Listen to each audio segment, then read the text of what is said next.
शिवराज सिंह चौहान के चौथे कार्यकाल के 3 साल पूरे हो गए हैं। बीते 3 साल के कार्यकाल के बाद अब शिवराज के सामने चुनावी चुनौतियां हैं, जिससे पार पाना एक बड़ा टास्क है। आखिर कैसा रहा 3 साल का सफर, इस रिपोर्ट में आप देखिए।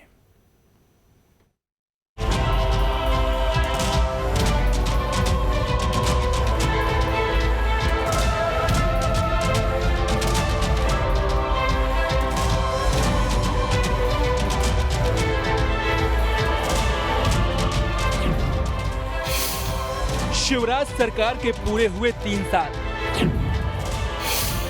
चौथे कार्यकाल में कितना बदला हाल।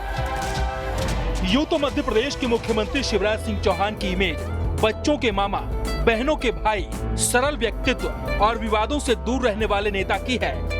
लेकिन मार्च 2020 में जब शिवराज सिंह चौहान ने चौथी पारी संभाली तो उनका एक नया अंदाज सामने आया। सुन लो रे, मध्य प्रदेश छोड़ देना नहीं, जमीन में गाड़ दूंगा 10 फीट, पता नहीं चलेगा कहीं भी किसी। भूमाफिया और अपराधियों पर मामा के बुलडोजर के चलने का सिलसिला ऐसे शुरू हुआ कि माफियाओं के बीच खलबली मच गई। सीएम शिवराज के इस रूप की चर्चा हर जगह होने लगी।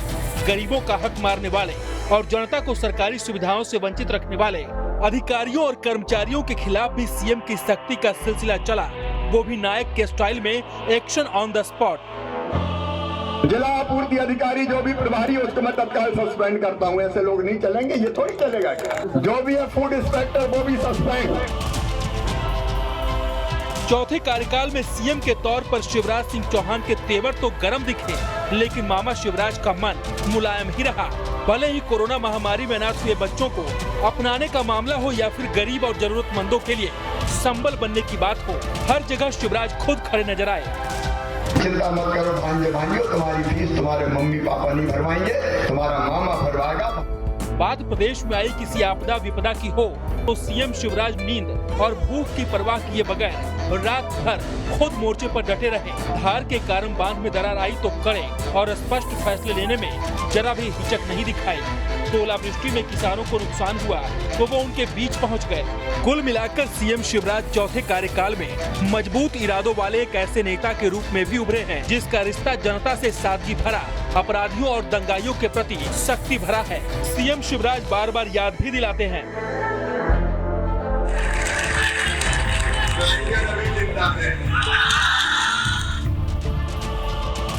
बात करें 3 साल की उपलब्धियों की तो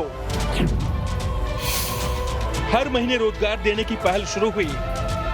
ओबीसी आरक्षण के साथ पंचायत चुनाव सुनिश्चित कराया।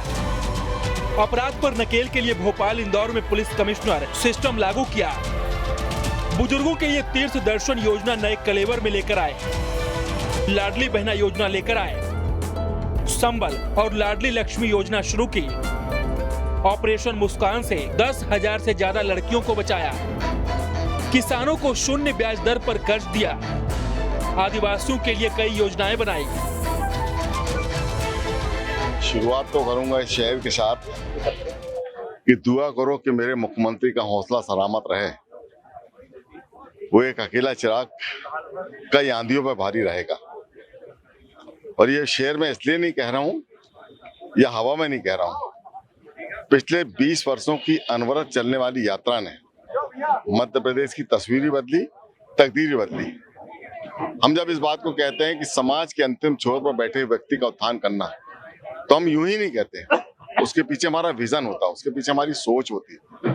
आप देखिए पिछले 20 वर्षों में के पहले यदि आप जाएंगे तो सरकार की जो पहले की सरकारों की तस्वीर थी, जो मध्य प्रदेश की तस्वीर थी, एकदम बिल्कुल बदला हुआ मध्य प्रदेश दिख रहा है। किसी भी मध्य प्रदेश के किसी भी कोने में चले जाएं, सड़कों का इंफ्रास्ट्रक्चर जो जाल दिख रहा है, मुझे लगता है कि शायद कभी किसी सरकार ने कल्पना नहीं की होगी। लाखों करोड़ रुपया जो कर्ज के रूप में लिया गया, जिसके ऊपर लाखों करोड़ रुपया ब्याज भरा गया और किसी का भला नहीं हुआ, ये पैसा कहाँ गया? ये पैसा भारतीय जनता पार्टी के वरिष्ठ नेता और जिनके कुछ ऐसे भ्रष्ट अधिकारी जिनके साथ उनकी साठगांठ है, जो पूरे तंत्र को कब्जा किए हुए हैं, उनकी जेब में गया। तो इस सरकार का आकलन तो ये है, चौपट राजा चौपट सरकार, जिसने मध्य प्रदेश को पूरी तरह से कर्ज के बोझ में ढकेल के चौपट कर दिया। 3 साल के सफर को पूरा करने के बाद अब सीएम शिवराज सिंह चौहान के सामने चुनावी चुनौतियां हैं। क्योंकि एक और एंटी इनकम्बेंसी का खतरा है तो दूसरी ओर विपक्ष के सवालों का तथ्यों के साथ जवाब भी देना है। शायद इसीलिए शिवराज सामाजिक योजनाओं को धार देने में जुटे हैं ताकि शहर से लेकर गांव तक सरकार की छवि ठीक हो सके। मध्य प्रदेश में शिवराज सिंह सरकार की चौथे कार्यकाल के 3 वर्ष पूरे हो रहे हैं और इसमें उनके सामने अनेक चुनौतियां भी हैं और कुछ उनकी उपलब्धियां भी हैं।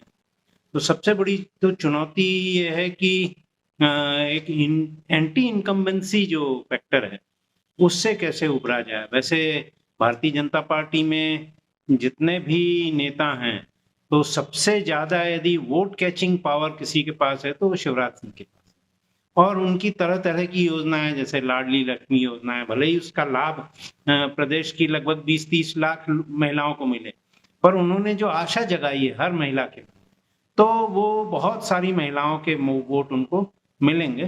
तो ये जो चुनाव आने वाला है, अब इस चुनाव में इसका काफ़ी लाभ उनको मिलेगा। दूसरा, जो भारतीय जनता पार्टी की सरकार ने, केंद्र सरकार ने जो प्रधानमंत्री आवास योजना के तहत लोगों को जो मकान दिए, जो और भी कई योजनाएं हैं ऐसी जो कि कांग्रेस के कार्यकाल में इसके बारे में कोई कल्पना भी नहीं की। शिवराज सरकार के चौथे कार्यकाल में प्रदेश की मान मर्यादा भी बढ़ी है। महाकाल कॉरिडोर से उज्जैन देश और दुनिया में और चर्चित हुआ, तो उधर खजुराहो में G20 सम्मेलन और इंदौर में इन्वेस्टर्स समिट से भी प्रदेश का गौरव बढ़ा। यानी सरकार ने विकास के साथ साथ राज्य की ब्रांडिंग पर भी ध्यान दिया है ताकि रोजगार के आयाम भी बढ़ सकें।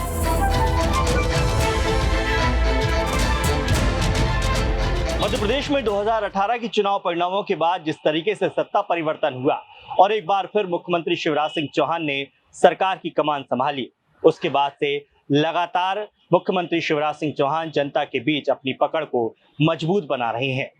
पिछले 3 सालों में बहुत सारी महत्वाकांक्षी योजनाओं की शुरुआत की गई, लेकिन चुनौतियां यहां खत्म नहीं हुई है क्योंकि ये चुनावी साल है और इन 3 सालों में किए गए काम पर ही सरकार वोट मांग पाएगी। देखना यह होगा कि इन 3 सालों के काम और आने वाले चुनाव के क्या परिणाम होते हैं। Durgesh Kumar, team news state. अब इसमें खबर तो यह है कि चुनावी साल में बड़ी चुनौतियां हैं। बड़ी घोषणाओं के लिए पैसों की दरकार होगी, फंड का इंतजाम के साथ काम की चुनौती भी होगी।